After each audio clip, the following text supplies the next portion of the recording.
Welcome to episode 202 of the Thunder Underground podcast. Trent and Jason here as always, and this is the second to the last episode of the year 2018. Second to the last. Yeah, we are coming up just a few days before Christmas, and nothing screams Christmas more than Tracii Guns and Phil Lewis. That's what I think when I think Christmas. Yeah.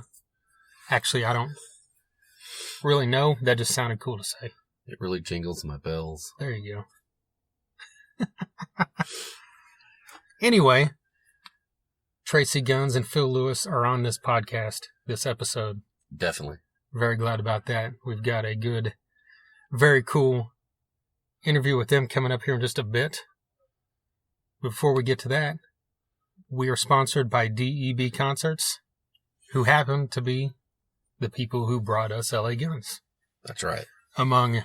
Over the last year and a half, 2 years, besides LA Guns, they've brought, let's see here, Steelheart, Striper, Saxon. Well, Saxon's coming. Sorry. Yes. Dawkins a couple times, Tom Kiefer a couple times, Jack Russell's Great White, Lita Ford, Warrant, Firehouse, Winger. A very long list. We try to get out there to almost every one of these. That's right. Sebastian Bach recently as well. But coming up here in 2019, February 13th, like I mentioned, Saxon. They are returning to Tulsa.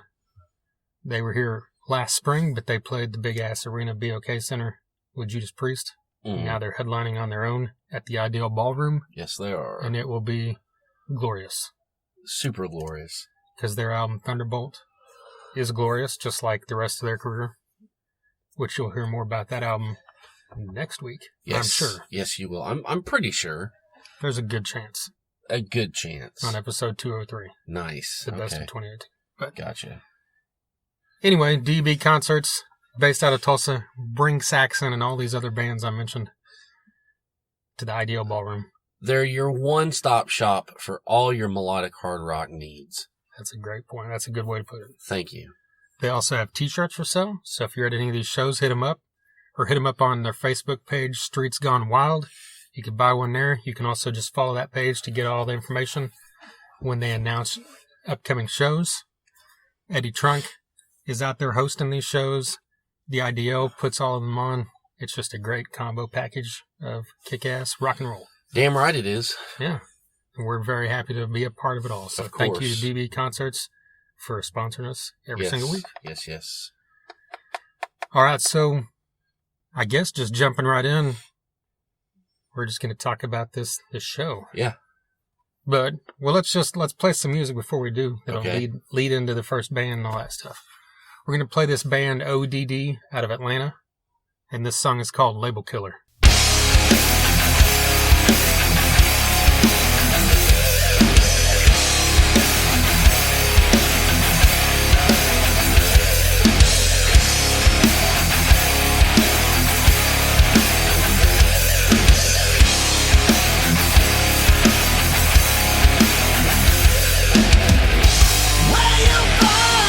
Down your bridges again.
Label Killer from ODD, a 3-piece out of Atlanta, and they were actually doing 4 or 5 shows at the end of LA Guns tour here, and one of them, of course, was the one in Tulsa that we went to.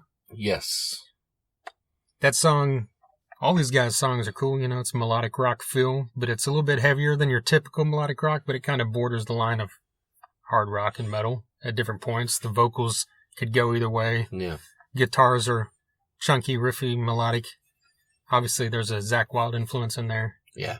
And I know you said at the show they did a cover of No Zakk More Wylde classic. No More Tears. Which is obviously an Ozzy classic, but Yes. Zakk Wylde classic riff. And they did a great job of it. It was on point, the guitars were, you had that classic slide guitar that was in there. Yeah, it was a great highlight of their set. Okay. And I enjoyed seeing this band. Yeah, I didn't. You got there in the middle of them. I saw all of it. Yeah, I got there right at the end, so I didn't really get to see it. Okay, gotcha. Well, I dug them. They're great. Yeah, very cool. Oh, sorry, go ahead. Oh, no, I was just going to say, I've listened to their EP. It's great. You can check it out on Spotify. Yeah, definitely. And there's just 3 of them, so that's a power trio type kind of thing. Which isn't real common in this style of music. Yeah, true. They packed quite a wallop, so I enjoyed it. Yeah. Look them up. That's O.D.D. I wonder if any idiot has ever walked up to him and said, "You down with ODD?" Oh, yeah, you know me. Fuck, you know it. If they haven't, I guess I'm the first idiot to do it. Well, I'm sure you're not, and you're not an idiot. Be positive, Trent. Okay, I will. Gosh darn it! Finally got to make People a United like by Nature reference on here. You've been waiting. And you got to make a Stuart Smalley reference. Yeah, Stuart Smalley reference. Why not? Well, that show also featured our good friends in Grind. Yes. Very glad to see them get on one of these shows out here at the Ideal Ballroom. And the thing is, the Ideal Ballroom, the sound's always great. Thanks to the crew that got there. Billy, our buddy Billy, runs sound a lot. I don't think he did it this show, but Grind, it's just, we've seen them and talked about them a multitude of times. And they always put on a great live show. But this literally might be one of the best time I've ever seen them. Oh, yeah. I don't know. It's just something about it. They just filled up that room with their sound. And their sound is like, to me, it sounds so current and relevant, but it fits perfectly with LA Guns and Junkyard. Yeah, well, that's what you want, right? Yeah, you want to be able to cross cover those barriers, Yeah, you want to be able to cover all your bases in your sound, Yeah. They've got a following. That's important. I mean, that's obvious, and that following was there, and it was nice to see everybody getting into them, and pushing up front and singing the words. So that was cool. Yeah. Yeah, we love Grind. We like you said, we've talked about them, a million times, and we always will. They're awesome. Yeah, and at that show, actually, I believe Lynn Hernandez announced that they were the first band officially announced for Rocklahoma. Really? Yeah. Now, see, I did not know that. Yeah, it happened, I guess, right? Because I got there I showed up in the second or third song, and I guess that it was announced right before they went on stage. Really? Yeah. I wonder how they could get, I don't know. Well, because should have mentioned when we mentioned DB Concerts, our sponsor. Yeah.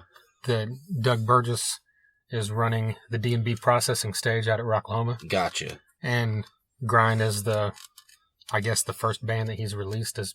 Wow, that's cool. As part of his lineup. I see. But it's not, been released as far as, a date or anything. Just saying Grind is definitely on Rocklahoma. That's awesome. Can't wait to see him out there doing that. Yeah, they definitely deserve that. I know they've played out there before, but this will be their first time playing inside the fences on one of the 3 big stages. So how cool is that? Yeah, that is quite awesome. I'm sure you'll hear more about that from us once the lineup is officially dropped. I'm pretty sure you will. Yeah. But then after Grind, we had Junkyard. Okay. And do we want to go into this now, or do we want to wait until we have that episode? I want to wait till we have that episode. Okay. I think that would probably be the smart thing to do. Make more sense. Okay. Yes, sir. Well, just a quick summation. We talked for weeks and weeks about how It was a bucket list band for both of us, and the band did not let us down. Oh, no, they were great. Yeah, it was fantastic. Yeah. And then, of course, the headliner of the night, LA Guns. And I've actually said this before, growing up, we were entrenched in this genre of music. Yes. It's the first kind of music we latched onto in the late 80s. And LA Guns is one of those bands I always knew and listened to their stuff, but I didn't love them and I didn't hate them. They were just kind of somewhere in between for me. I'd listen to them, but I wasn't diehard about it. But now over the last few years, and I'd seen Tracii Guns a bunch with his different versions, and they were always good, and I was always fascinated with it just because I love him as a guitarist. Thought he's underrated forever. But seeing him over the last couple of years, like whenever they played earlier this year with him and Phil Lewis back together at the Ideal Ballroom, and then again this time, it's really just solidified to me that this band is just a fucking great band. Yeah. They're just, hard rock and roll. And he mentions in this interview, that they wanted to be like somewhere between Ozzy and Motley Crue. And that's something I never really even thought of. But when he says it, it makes perfect sense. Makes sense. I see. They're streamlined rock and roll, and the live setting is where these guys shine. Phil Lewis sounds as good as he ever did. And Tracii Guns, of course, is a freaking phenomenon in my opinion. Definitely. And my favorite song of theirs is Over the Edge. And before that song, he plays his solo with the bow, a la In the Spirit of Jimmy Page. There you go. And I always love the fact that he doesn't overstate it. He doesn't sit there and do it for 8 minutes like a lot of guitarists would. He just does it for like a minute and a half or two and then goes into the fucking Over the Edge. Yeah. Our buddy Scott Squires from Down for Five and Rocket Science was talking to me during the show, and he mentioned that that's also his favorite LA Guns song. Really? So thought I would throw that's that out there. Awesome. Yeah. You guys can bond over that. Yeah. You're over the edge, buddies. We've already bonded over many other things. Well, yeah. Okay. Just letting you know. I gotcha. Like our love of Bo Nasty. Oh, my God. Okay. Actually, I've never talked to him about... Okay, back to the LA Guns. Jesus, fuck. Okay. Come on. But yeah, just a great show. They've got a great band with them. The lineup right now, Ace Von Johnson, Johnny Monaco.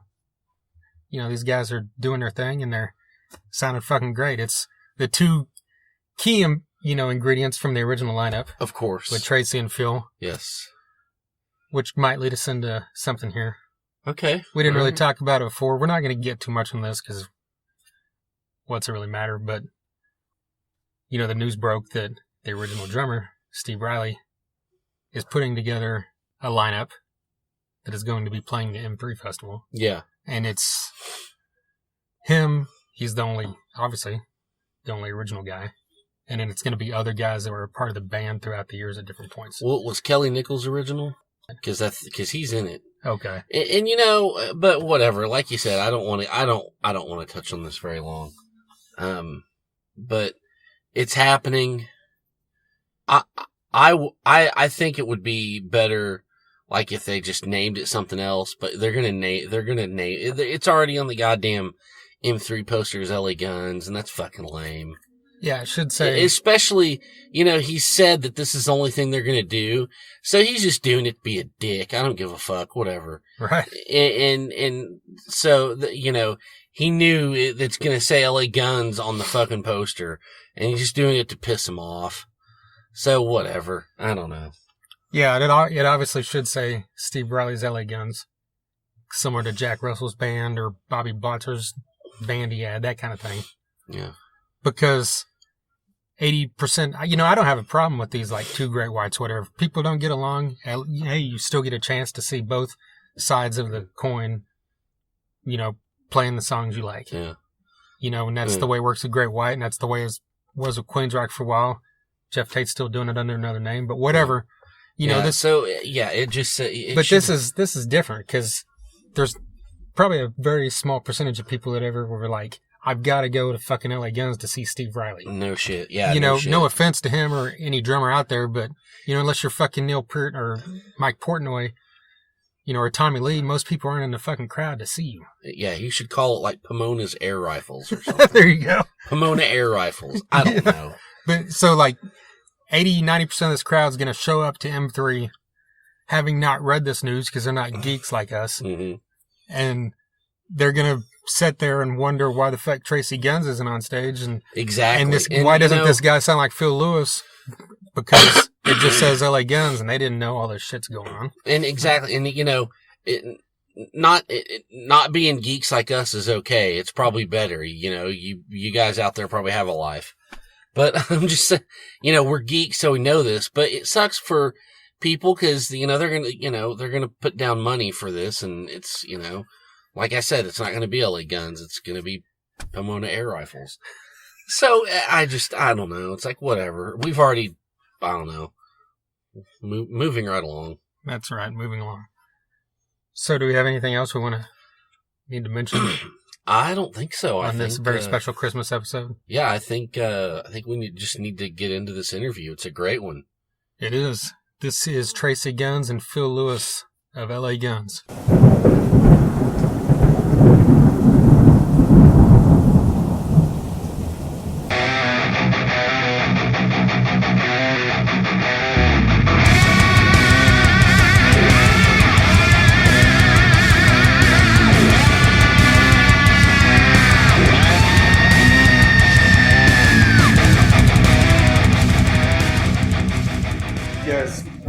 Reaching the end of the cycle here for the missing piece. Yeah. Like, how's the reaction been over the past year for the album? It's been pretty phenomenal, actually. Eddie Trunk voted it the best album of the year, even though there was a band above us, the Struts, but that was from the album from the prior year. But it was still his favorite record. It was still his favorite, yeah. And he was still raving about it a year. But he said if he wasn't raving, it would have been his favorite. So yeah, critically, we were real happy with the reaction we got. Obviously, it didn't sell millions of copies like Cocked and Loaded or Hollywood Vampires, but that's not the point. That's not why we're doing it. We knew that going in. What we have now is control. We didn't have control back then, Cocked and Loaded, Hollywood Vampires, but now Tracii and I, we can do exactly the kind of music that we always wanted to do, and not get bogged down by, you don't have a ballad, we don't hear a single. So we've been through that, and it's really liberating now. Even though we're not going to sell the kind of units that we used to, but we have this. Yeah. Oh, Tracii, I'm not going to hog this interview. Don't run away. Okay. All right. Okay. Well, now that you've got some time into it, I mean, looking back on the record, I mean, you still, has it changed at all, or Well, we've been so focused for the last 9 months on this new one, the Devil You Know, and we knew we got our work cut out making a record as good as The Missing Piece, but in our opinion, we've blown it out the water. It's a lot more direct. We had some wonderful musical interludes that Tracii had years to work on, that we put towards the end of the Missing Piece. But this new one, it's all like shit that we wrote specifically for this record. And it's a lot tighter. Fair? More focused, yeah. Focused. It's real focused. That's right. More metal. Yeah, very metal, yeah. Sabbath, but blacker. or purple, as he says. It's just like Black Sabbath, only purple. Yeah. It's the right record for us to make right now. It's great, man. People gonna love it. What's the status? Is everything completed and just? We're mixing right now. Oh, okay. So Artwork's done. Everything's done. It's, everything's recorded. It's just putting it together, mixing it. And we've been playing a song called "The Devil You Know," which is also the title track. We've been playing it loud. Okay. So you'll hear it tonight. So bring that thing. Yeah, put a halfway quality version on YouTube for you. Good song, good song. Well, so you said writing-wise on The Missing Piece, was there a lot of collaboration, or was it just... it's all collaboration. Okay. It's not like, well, here's my song, I want to see how you guys interpret, apart from Tracii, of course, he brings it in musically. But yeah, we all get involved in all the aspects. Yeah, I kind of have the luxury of being set up to practice and record everything while I'm practicing at home. So I can put these demos together. It's a lot different than music, Like I can whip out a whole arrangement in like an hour. If it's coming. It's like, oh. And we had 2 weeks off in the beginning of this year, and we kind of had a deadline for the record, and it was like a year away. So I'm like, well, I'm not going to write anything right now.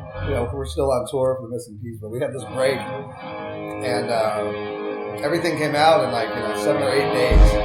I had 15 demos done. And then we started beating on those. And we then, did a little writing in Australia. Johnny and Tracii got together and we wrote a couple of songs. That's the opening track on the album. Yeah, the opening track, Rage. That was written in Australia when we were over there on tour. Recently. Even not even that long ago. Yeah. Well, I'll tell you. That's barely 6 months ago. Yeah, it was just 7 months. Yeah, exactly 7 months ago we wrote that. Yeah, so it's very fresh. Everything's fresh. As opposed to the Missing Piece, which is stuff that had been lying around for a while. Yeah, gotcha. So the past, what's been about 2.5 years that you guys have been playing together again? Yeah. Has it been perfect, no bumps? I mean, no, it's not been perfect. No, I'm just kidding. I'm being facetious. It's been great. It's been great. It's been so amazing. I really feel that it's kind of our responsibility to work together. When we came out with the self-titled album and Cocked and Loaded and Hollywood Vampires, we told people this is us, this is what we do, and for us to be fucking around and not doing that is kind of disservice to our fans. So it is, I feel we're doing this for all the right reasons. And that's why it's doing gangbusters, because you can just hear it. It's real and it's we're having fun. He makes me work hard. He makes me work really, really hard. I'm not a lazy person, but if it was my album, it'd sound like Tom Petty. Just because that's just the nature of my writing. He puts the flame up. Yeah, I mean. The interesting thing about being in a band for 30 years, or sort of being in a band for 30 years, is the last 2.5 years have really been a family band. You know what I mean? With the exception of the stage right guitar, it's like, now we have 2 stage right guitarists. We have Adam and Ace. Ace is the permanent guy now, but everything's done with. Everybody has the same enthusiasm, everybody has the same kind of feeling and vibe, that this is a good place to be, this is a happy place, and we're really nice to each other. When I think back about the early days, we were great at pretending that we were in a family band, but it was, man. You can see it in the pictures. You can see it in all the photos. We all look so grumpy. We all look. I know I was pissed off, all the time, because we were under so much pressure from the record company, management. I mean, we lazy members. We had lazy members in the band. We had. You look at our pictures now. We're all smiling, genuine smile. Well, after all these years to be at that place, that's got to be pretty rewarding. Yeah, no, definitely. You do have a sense of accomplishment. Yeah, that's the payoff, I think. To be paying your bills and being happy, getting to a place where it's like, this is. I always thought a band should be like this. It just took a long time to get it there. Right. It's cool, yeah. So I guess that makes it kind of a thing where there's no end in sight, right? Because you guys are having fun. No, we just keep doing it until it's over, man. That's what we do, and the interesting thing for me was when we first got back together at a rehearsal for something else before we went back together. The sound that we make together, just him singing and me playing, it's pretty fucking unique. Like whoa, nothing else sounds like this. You know what I mean? And that was kind of really sold it back to myself. It's like I get it. I get what this band is. What that sound is. Because I never really paid attention. When I was younger, I was just like, oh yeah, LA Guns. We write this cool fucking weird rock. We don't know if it's pop. We don't know if it's metal. Because we're confused all the time, But like when Tracii writes, he can hear my voice. Yeah. I think that's the thing. We've always had that, you know. Even like from the earliest, you know, like when I interpreted Sex Action, it was something else before I joined, and it was just like from that point on, we knew the sound that we could make together, pretty much. One more reason. It's the same thing as when Jimmy Page and Robert Plant heard the Small Faces do "You Need Lovin'." That's what we sound like, except it was us. Yeah, it's true. It's pretty about right, actually. Steve Marriott joined up with Jimmy Page. That's kind of what LA Guns would sound like. That's awesome. Yeah, because I don't sound like Robert Plant. I don't pretend to. I don't try to.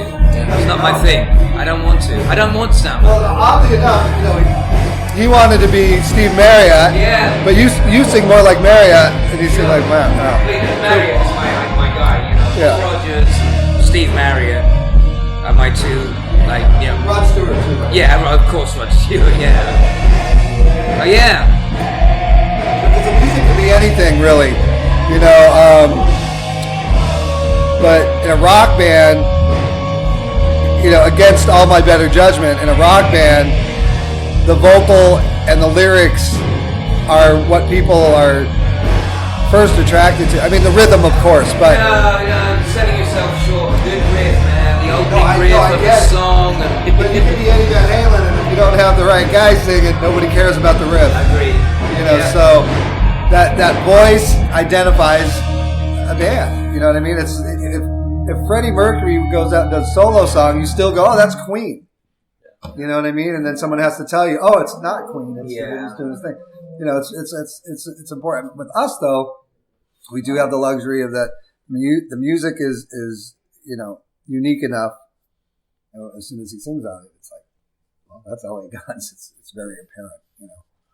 And I never recognized that till a few years ago. When I hear it, I'm like, oh, wow, this is cool. You know, like I get it. I gotta say something. You know, Tracii and I, we had a bit of a sabbatical. I made a few records that he wasn't involved in, and they're good records and records I'm really proud of. But they're not LA Guns records. Mm-hmm. They're Phil Lewis records. Yeah. No. You're great.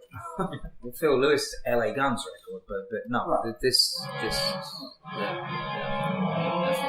Well, this might be a dumb question, but the Made in Milan album, I was just curious because I know Frontiers is your guys' label, and was that their idea? Because I know they put out Steel Hard and Mr. Big in the same city. It was a big 2-day event, and they record, and all the bands they have on their roster, they record, so we were just part of the machine. We were sausage. Yeah. Yeah, I mean, it was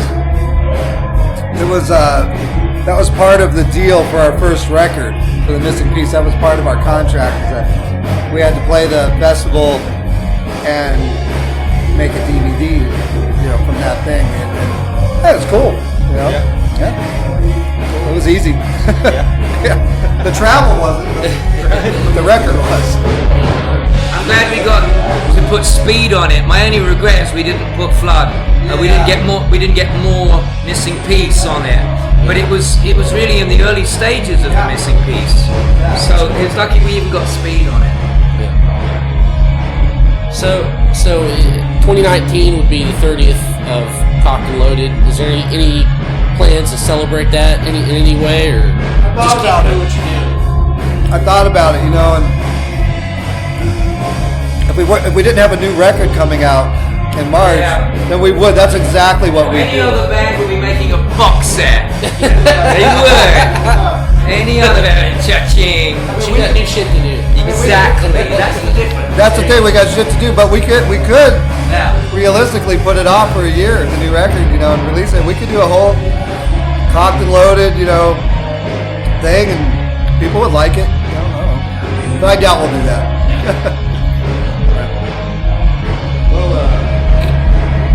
Earlier this year we had Jared and I saw yesterday they that post.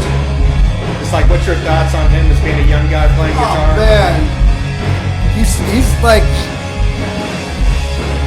and not to diss any guitar players, but he is the most authentic, you know, guitarist, vocalist in a rock format that's around. He doesn't try to put on some retro clothes and be somebody else. He's just Jared, you know, and he's one of the sweetest, giving, good-natured people, but he also doesn't take shit from people, you know, which is really shows in his authority on stage. You know, people relate to him really well when they've never seen him before, and you know, he connects. But if you fuck with him, he'll step on you. You know, he'll step on you. But no, man, no one as far as that real bona fide rock, you know, power trio. He's just the greatest, man. You know, and I mean, he's kind of my best friend too. But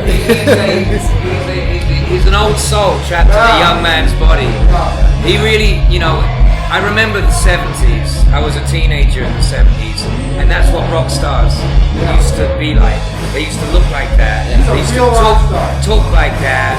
That's how they acted. And it was just like, he's an echo of that. Yeah. He's not playing with us on the 29th of December in Vegas. Wink, wink. Well, random question. What were your thoughts on Paul Rogers when he fronted Queen? Did you get to hear that at all? I didn't hear too much about it. I have the utmost faith in Paul Rogers' ability. He's one of my biggest idols. Personally, I'm not sure he can do that sort of falsetto stuff, you know, the Freddie stuff. It was a weird choice. But, you know, the guys were hurting at that time, and they wanted a buddy. You know, They wanted somebody around them that they've always known, and somebody that was sympathetic to the cause. And I get the choice, but I think what they have now is better. It is. I mean, the thing with Adam Lambert is he's fucking flamboyant, and that's what Freddie Mercury was, you know? Yeah. He's got the pipes, he delivers, he's got the personality, he's flamboyant. Yeah. Puts on that Queen show, you know? And Paul Rogers is awesome, but that's Paul Rogers. You know? Yeah. So, any chance we might see another Devil City Angels album? I don't know if we'd ever do an album, but I mean, I'd do a show here and there. Those are my friends, you know? It's just side project shit. You know, and Ricky gets bored when he's home, you know, because he's kind of at the mercy of Poison. Right. And he really likes to play. Oddly enough, imagine that. You know, and he hits me up every once in a while. Hey, you know, can we do 3 or 4 shows? I'm like, yeah, book him, let me know. No, he doesn't, but no. But yeah, I'd do that. That's probably the only thing I'd do outside of this. You know, unless I wanted to, might do like a power trio record or something like that, or just speed metal. I want him to do an instrumental. Yeah, he wants me to. I want him to do an instrumental ambient, you know, because I'm really into this stuff. You know, you can find it on YouTube, and it's just like this guitar, psychedelic rock, and these things last for 2 hours. Have you heard them? Yeah. Like Space Vibes and stuff like that. Oh, you could do that. Honestly, you could do it on the fly. I could do it on the fly. Yeah, and it's just, I love it. I really do. I always thought about having like a SoundCloud? Yeah. Account, and just like every day, first thing after I have my coffee, just record something. Yeah, I think you should, you know, just something instrumental, amazing. It's just so weird. It goes just so against the values of selling music. It's like oh, here. Yeah, as I said, the things I've sent you, they've got 8 million. No, I know, it's crazy. So I don't know how that equates financially, but equates to a big donut. Well, yeah, I always pictured you as one of those guys that could easily do something like Generation X. Right, yeah. Yeah. Well, yeah. The thing with a performance of something like that is it'd be very boring for me. And if it's boring for me, then it's going to be boring for anybody watching. Oh, no, you wouldn't perform that. That's just strictly, you know. No, but what he's saying is nude. That I could do something like a Generation X thing where it's like oh, yeah. a bunch of guys that are similar and do that stuff, but there's nobody singing. Yeah. You know, it's like, God damn it! Somebody I like sing that fucking song. It's kind of refreshing. That's what I like most about it. There's no bloody singing. I could sit through a drummer play for 2 hours, but I could not sit through guitar play. Yeah. Sometimes they have voices and stuff in the back. Well, I don't know. But, you know, the one thing people aren't touching on is the Music Act that just passed. That changes the way that royalties are delivered and change digital format streaming and stuff like that for the artists. It's an amazing thing. A lot of people don't know that artists that made records before 1976 didn't get royalties. Period. Before that, everybody was on salary from their label until they got dropped. So like Linda Ronstadt, the Eagles, anybody before 76, they blah, blah, blah. So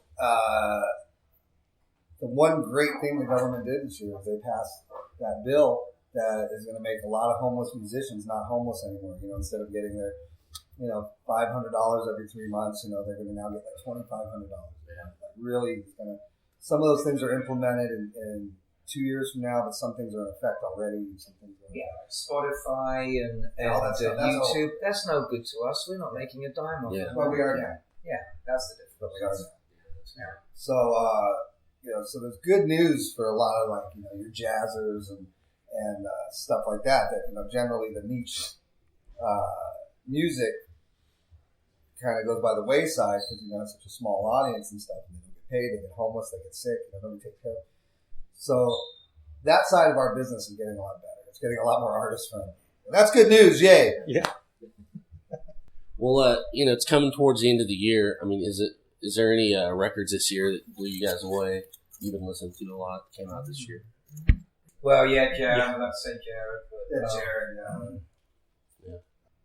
I always go backwards. Every year I discover something. You see, I'm all like 70s. I'm like Deep Purple, Black Sabbath, Led Zeppelin.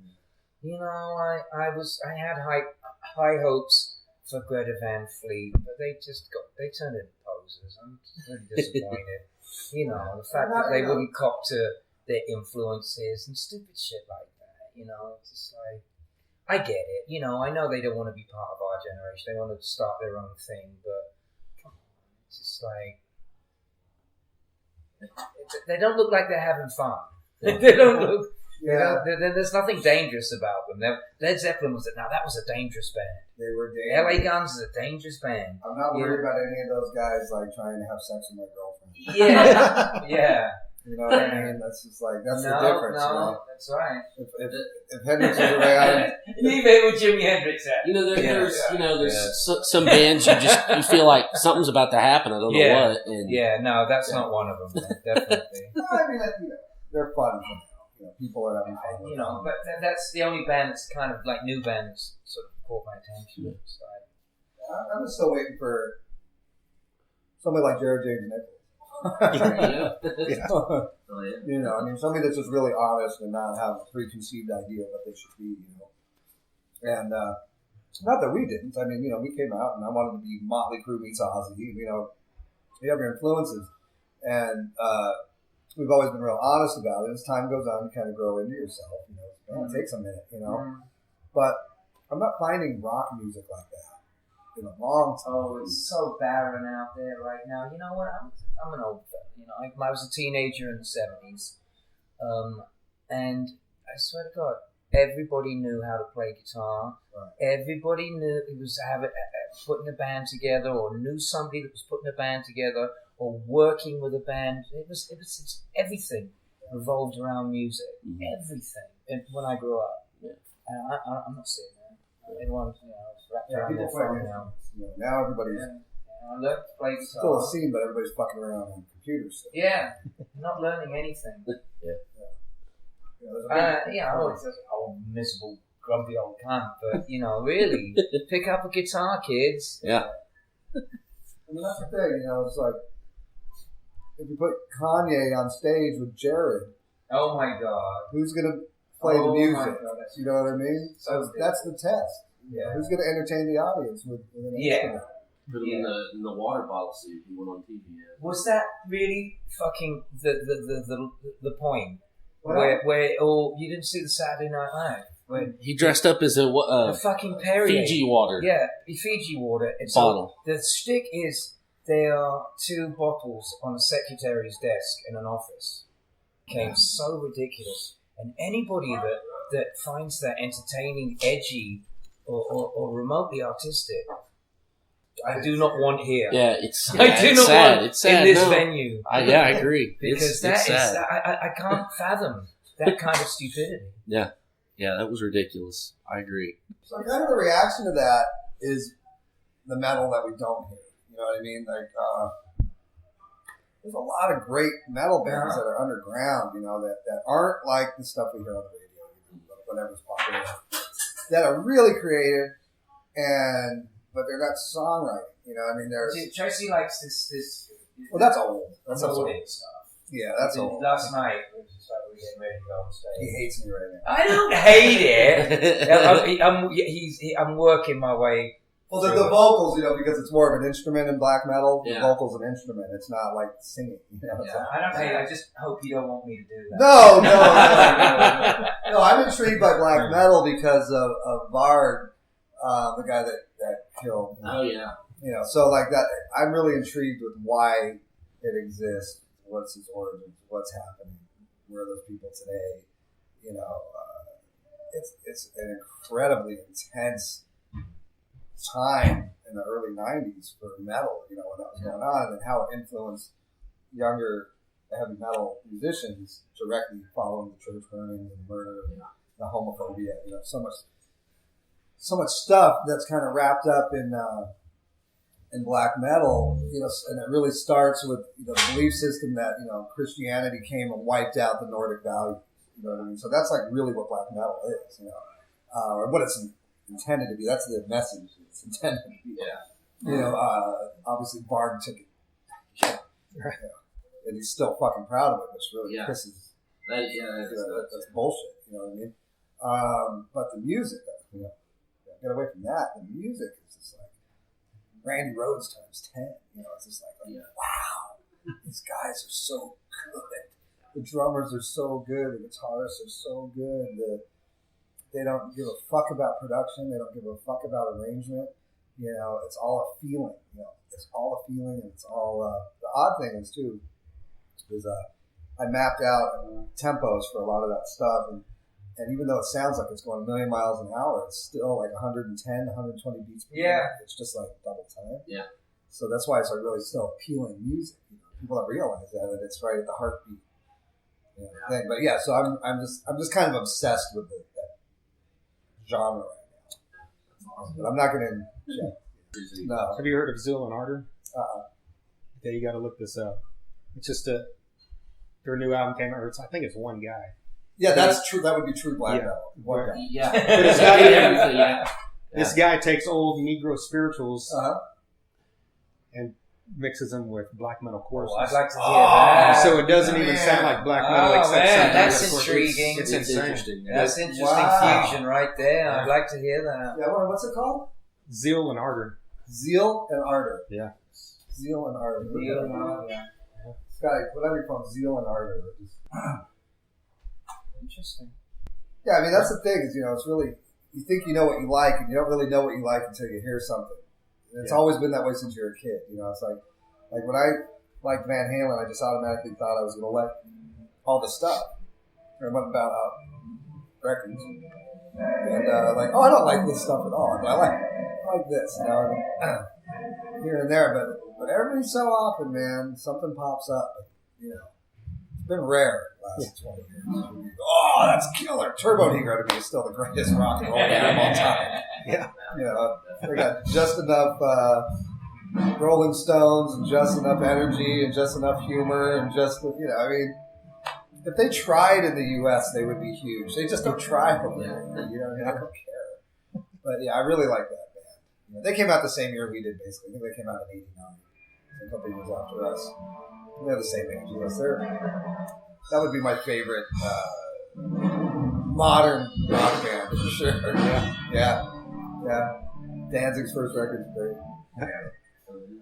Right on, guys. Well, we appreciate your time. Thank you very much. Tell us a little bit about what your podcast is about. Oh yeah, we've done like 200 episodes, and we just every episode is us talking about a few different topics in hard rock or metal. And, right. We've had a lot of guys on. Jared James Nichols, we've had him on. Gene Simmons. Yeah. So Chris Broderick. It's interesting to see everybody's different. Everybody kind of has a little bit different perspective on things. You know what I mean? So, and you plug yourselves right now to me. How do I find you guys? What is it? I'll give you a business card. Yeah, exactly. Okay. Margarita. All right. But we're on pretty much everywhere you can find Okay. the podcast except Spotify. Well, thank you so much for your support. Yeah, Appreciate yeah, it. And you got us on a good night. You know, this is the last night of the tour. Nice. And we're in great spirits, and we got this great record under our belt, and of course the missing piece. Yeah. So yeah, I mean, it's a very positive thing. Yeah, we appreciate it. There you go. Tracii Guns and Phil Lewis of LA Guns. Big thank you to Doug Burgess Definitely. for helping us out with that one. And of course, a big thank you to Scotty Ludwig as well. And of course, a huge thank you to Phil Lewis and Tracii Guns themselves for sitting down with us for, that was a good 30, we're back there for over 30 minutes. Yeah. And that's longer than you get a lot of times with touring musicians. So No kidding. And they were badass too. Yeah. You know, they were super fucking cool. I think we could have went on for another 30 minutes with Tracii just talking about different bands or whatever. Yeah. So yeah, they were just, you know, they were great. So it was fucking awesome. Yeah. We got to throw in some Zeal and Ardor. Yes. I know you liked that. I know Yeah. you got off on that one. Yeah. Which you'll hear more about next week as well. Of course. I'm like, why What's didn't that? Jason bring up Brides of Destruction while we're talking to Tracii Guns? Because that's not what they're doing now. I know. You know? But it's only 17 years ago or whatever. Jesus. So I really like that. Well, yeah, that's cool. I'm just saying that. Well, good. I'm glad you liked it. Yeah, I threw in the Devil City Angels question Yes, For- you did. Yeah. for our buddy Kevin Williams because he mentioned that when I was talking to him beforehand. He's like, I really Nice. like that album. I wonder if they'll ever do another one. So there you go. Yeah. That was for Kevin. You got the answer now. Yeah. The answer is no. Anyway, if you're listening to this for the first time because you're a fan of LA Guns, we definitely appreciate it. And if you're a fan of that era of music, we've had on quite a few people. Oh, you're in luck. You are. Dating way back, the first guy from this genre of music we had on was Joey Allen of Warrant. Yes, and then I think we went to Ian Hogland of Europe. That's right. Okay. And since then, in no particular order, Bill Leverty of Firehouse, Mark Gus Scott of Trickster. We've had on, Mark Kendall. That's right. Twice from Great White. that is right, Frank Hannon of Tesla. We've had on Chris Green of Taiketo. Mark Torian from Bullet Boys. Yeah. Who else am I missing? Lillian Axe, Steve Blaze. That's right. The mightily underrated Steve Blaze. Yes, that was a good one. I'm sure there's some more. But Oh, we've there's- also had on, Gotta be. yeah, we've also had on guys from Seven Dust, Kiss, Shinedown, Death Angel, Overkill, Megadeth, 2 different people. That's right. One of them being Dave Ellison. We've also had on a plethora of other people. So just dig through there. It's all on soundcloud.com/Thunder-Underground. You can find us on YouTube at The Thunder Underground. Follow us on Facebook, Twitter, Instagram. Like, subscribe, whatever it is. You can listen to us on iTunes, Google Music, Stitcher, TuneIn, Mixcloud, on all those things as well. Like it, subscribe, share, whatever it allows you to do on said platform. You can get on patreon.com, type in Thunder Underground, follow us there by becoming a patron. That would be really cool. That would. I think y'all should go do that. Then Jason can use the money to go to Nashville for New Year's Eve. That's right. That's right. Well, you know, I wouldn't do that though. I would put it back into the show. Oh, okay, good deal. Okay, but I'm going to Nashville on New Year's Alright. Eve, so We'll talk about that decidedly non-hard rock yes. topic once you get back because That's it's right. great regardless. Oh, it totally is. Yeah. Totally is. Maybe I'll bring back some a few souls of failed musicians and some mandolin strings. Yeah. Speaking of that, we've got Digester from Ghoul coming up. Yes, that was Austin though, but still, it's awesome. Same thing. The Digester of Ghoul will be coming up in the coming weeks, as will, like we mentioned, Junkyard. We had on 3 of them members of that band. We'll also have an episode with Clint, one half of Metal Up Your Podcast. We've got an episode coming with Trevor, the lead singer for the Black Dahlia Murder. And then we've got 3 of the members of Child Bite, or 2 members of Child Bite and a fill-in member of Child Bite. Didn't you just say Child Bite a minute ago? Did I? I think you did. Well, they're coming up. Now you know it for sure. Yeah, I mean, you can't miss it now. Yeah. But yeah, so be on the lookout for all that stuff. Like I said, follow us. You won't miss anything. All right. I guess it's time to get out of here. Till next time. So what kind did you get there? I don't know yet. Oh, okay. So, There's like a billion different. he's already asked me for one. Yeah. We don't even know what they are. They've got like fucking weird. Oh, these are throw-up donuts, Scotty. Yeah. Oh, perfect. Those Yeah, are these my are favorite. throw-up donuts. Yeah, vomit Oh, flavor. look at that. Thunder Underground, y'all.